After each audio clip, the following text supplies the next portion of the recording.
Thank you for joining the Build overview for eSchool Data version 11.6. Today we're going to go over some of the newly enhanced items included in this release. The first update is a new School City integration. If we navigate to Interoperability, Partners, and External Learning Tools, and select New, you're going to find a new option to create an external learning tool for School City. If you're going to create this learning tool, the eSchool Data team will work with you to capture the district ID, the necessary API key, as well as the URL. Once that's set up, we're going to navigate to Teacher Connect. And from Teacher Connect, if we select an assignment, you're going to see this new Link School City option. This is going to behave similar to the Google Classroom integration, where teachers will then be able to link an assignment to a School City assessment. They'll be able to select a School City category as well as a School City assessment, and the grades will pass into eSchool Data.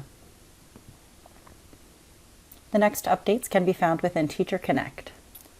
Once in Teacher Connect, if we scroll over to the right, you're going to see that the marking period averages now display with those score indicator colors. Previously, those score indicator colors were only applied to the different assignments within the gradebook. After this release, they will now be applied to the marking period averages as well as the midterm and final grade columns. Additionally, in Teacher Connect, if you hover over a grade that's been calculated, you're going to see a new tooltip that includes the calculation breakdown. If you click on this calculation, it's going to pull up an additional window that contains the formula. So if this course has been set up with a custom level formula or a building grade level formula that's being used, that will display up at the top.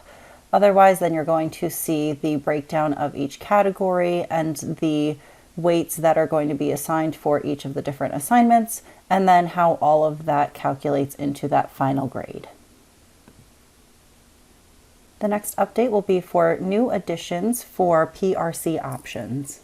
If we navigate to Reports, Grade Reporting, and PRC, and we select the options, you're going to find 3 additional options that allow you to include the class rank, the GPA, or the cumulative grade. The next addition is the option to include the GPA details on the portal. If we navigate to Interoperability, ESP, Settings, and we select the Gradebook tab, there are additional options to display the most recent rank run details, where you can include the cumulative unweighted average, the weighted average, the unweighted GPA, or the weighted GPA. If you select to include one or all of these, then when we launch the parent portal and we navigate to the Gradebook tab, you're going to find up at the top you have the cumulative unweighted GPA available, and it's going to show you that this is as of 2/28/2024. So the last rank run that was done is going to display here so that the parent knows that this is not a live calculation, but this is something that was calculated as of a specific date. The next update is the addition to the Civil Rights Report Assistant.